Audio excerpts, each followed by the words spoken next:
Hey, here's a quick tip for you friends. So I'm getting ready to do the live guitar vocal. I got a mic set up over here. I got the lyrics over here. And I was thinking about when I was doing some overdubs for the stuff we've done so far for the first 9 of the 10 songs.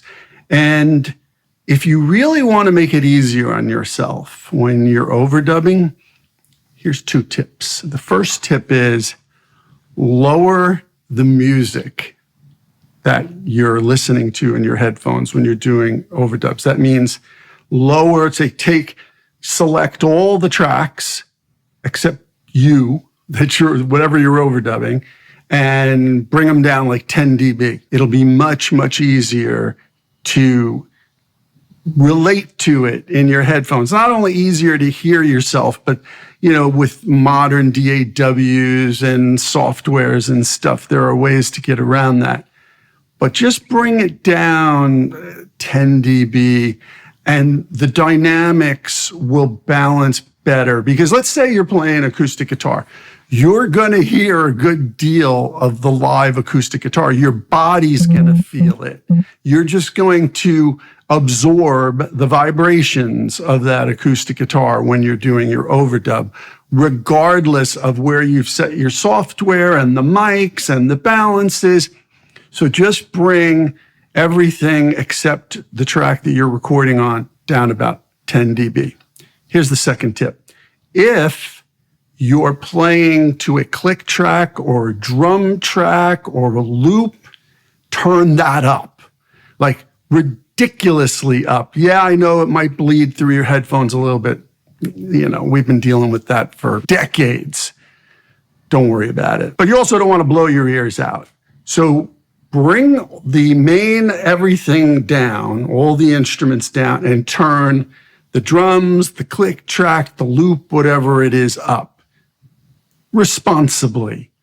And then you'll hear the track, so you can kind of relate to it, but you really want to be playing to the percussive element, to the loop, to the drums, the click.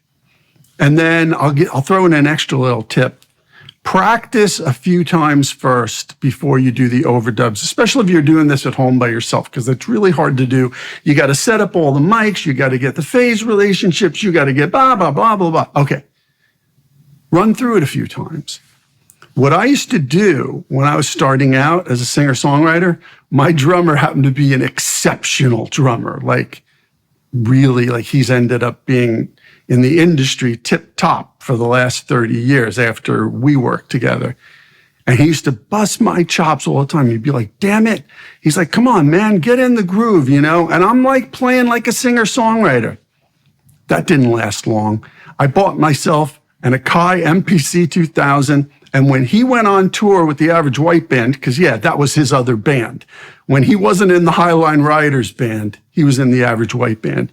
When he'd go on tour with them for months at a time, I would sit at home with that MPC 2000 and run through all the different tempos, all the different feels that I could program into that machine. And I got really good with that machine. I liked it, actually.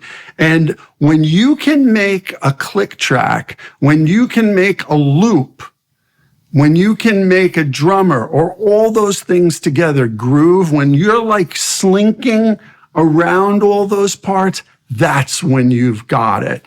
That's what I did with that drum machine. That's how I got good. One of the best compliments I ever got was I was at a festival once and I was playing solo. And this musician that I respect immensely, tremendous guitar player, he was in the room because he was on next with an act that he was playing with. And he came up to me and he's like, dude, that right hand of yours. And I'm like, what? And he's like, you were solid, man. He goes, you were like a drum machine. That's what it takes.